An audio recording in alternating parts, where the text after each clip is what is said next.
Hey y'all, hey, welcome to Luxnotedigital, where it's okay to become addicted to bossing, lifestyle, productivity, and of course, digital planning. So, with that being said, go ahead and grab whatever device you use or simply follow along and take some notes as we get ready to talk money. Yes, I said it. Let's talk money. So I am using the Luxnotedigital Undated Digital Planner Sunday Start.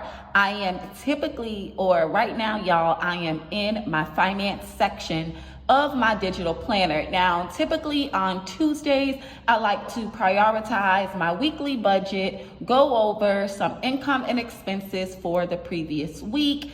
And this week, y'all, I actually went ahead because I am gearing up for the end of the year tax prep and getting my income and expenses in order, so that way it could just make it just a little bit easier, right?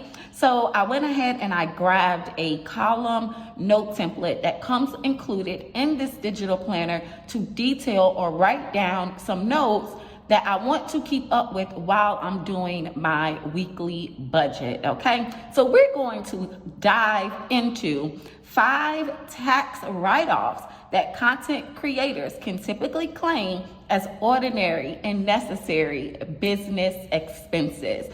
Now, these particular digital notes and categories of the expenses are typically geared for a content creator, okay, like myself here on YouTube, you all. So go ahead, grab your drink, grab a snack, because we are getting ready to dive into these categories and how they can become a write-off within your business, okay? So y'all, I typically don't even decorative plan my notes that I keep within my digital planner.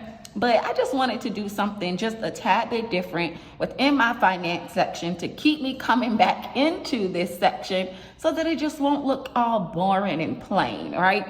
So I am actually going to use the some images that I downloaded from Pinterest, okay? And I'm just gonna bring in some images to start off. I think I wanna use this I am successful like affirmation, right? It's like an affirmation to keep me going, to keep me thinking about these particular business expenses to help me throughout the week when I am doing my weekly budget, right? Just to keep me going, to know that this is why I am doing this, because I'm successful, right?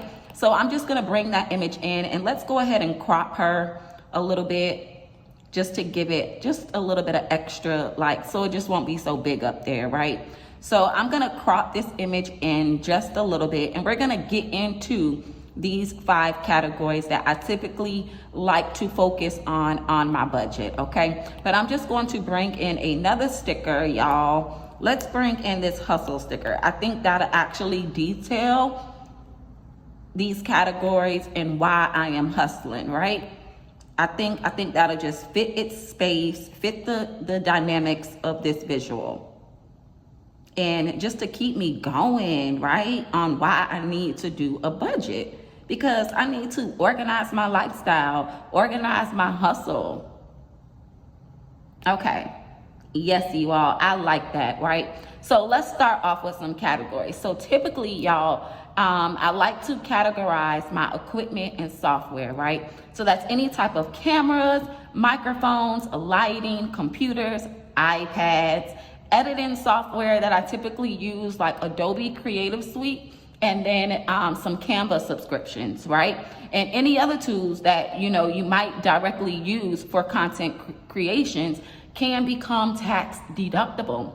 So typically, like, Canva is the #1 that I pretty much use to create my digital planner, to create my marketing materials, and that costs a subscription, right? So I like to keep track of that invoice every month. I used to pay for it like every month, but then once I started utilizing it more, I noticed that it was just better to put that on an annual subscription, right? So when it comes down to budgeting, I like to also include my equipment and software expenses within my weekly budget, okay? So then then let's go to home and office. So if you work from home, a portion of the rent, mortgage, utilities, you guys, and entertainment can be written off. Yes, a portion of that, right?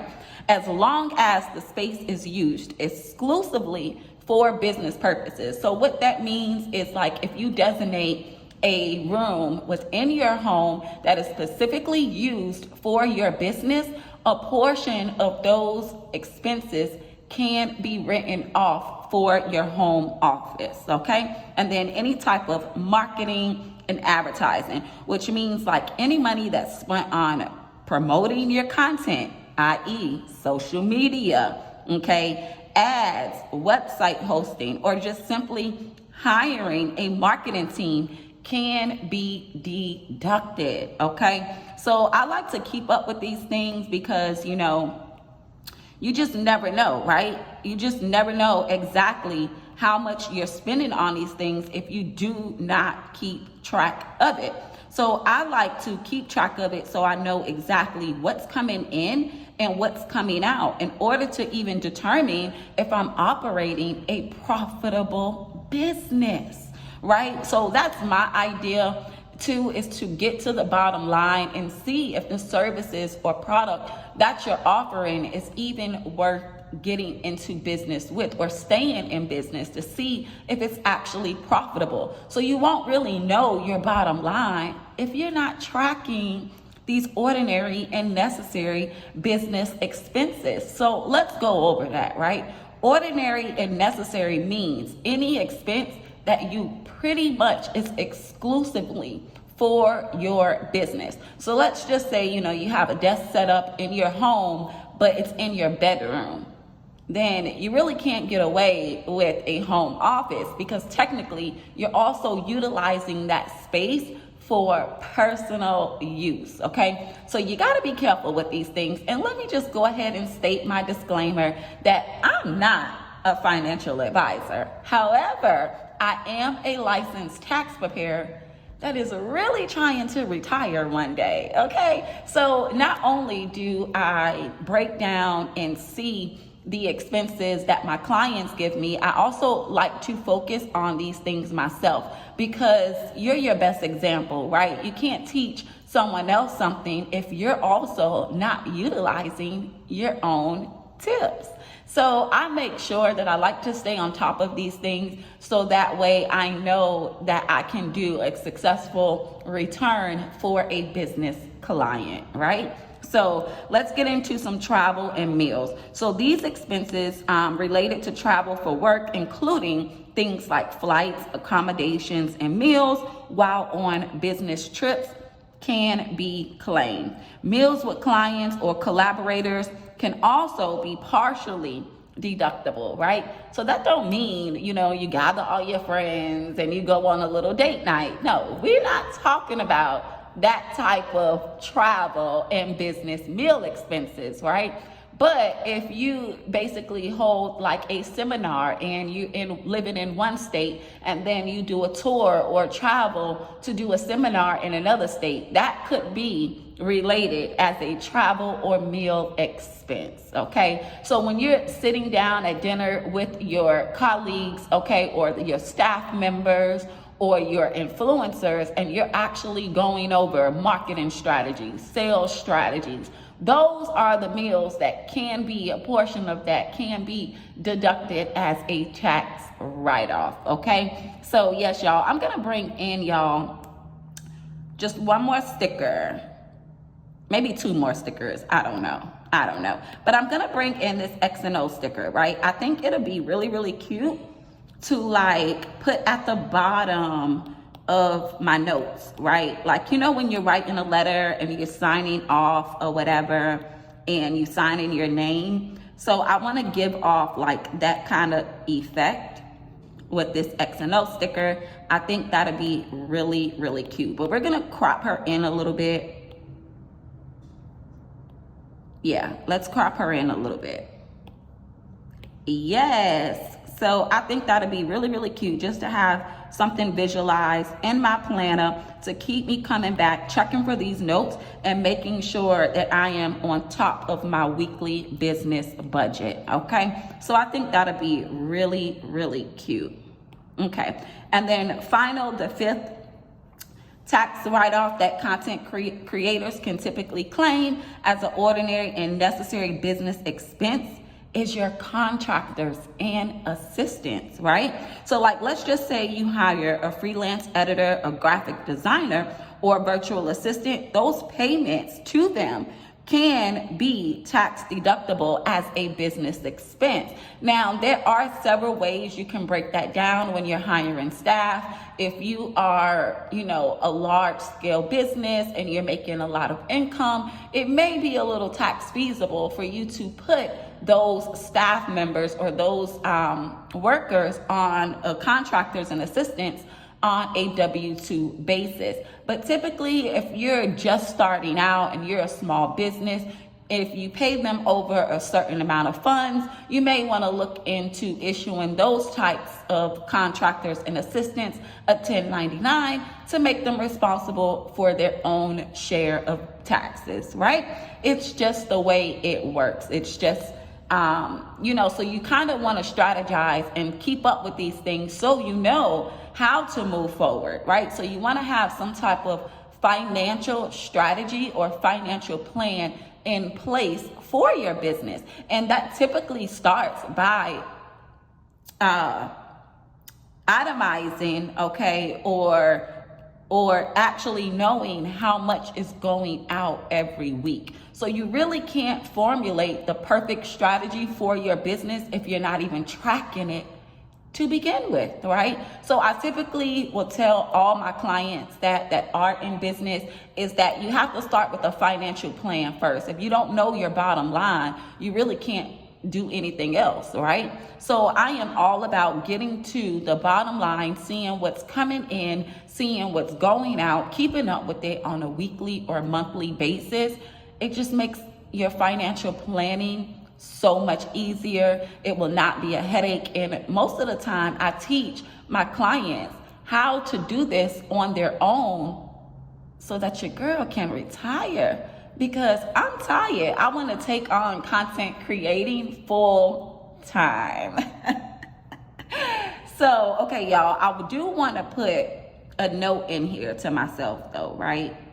And that note, y'all, I do want to put a note in there, and I'm going to make it Antonio. Let's make it Antonio regular to match the categories. And I want to say keep thorough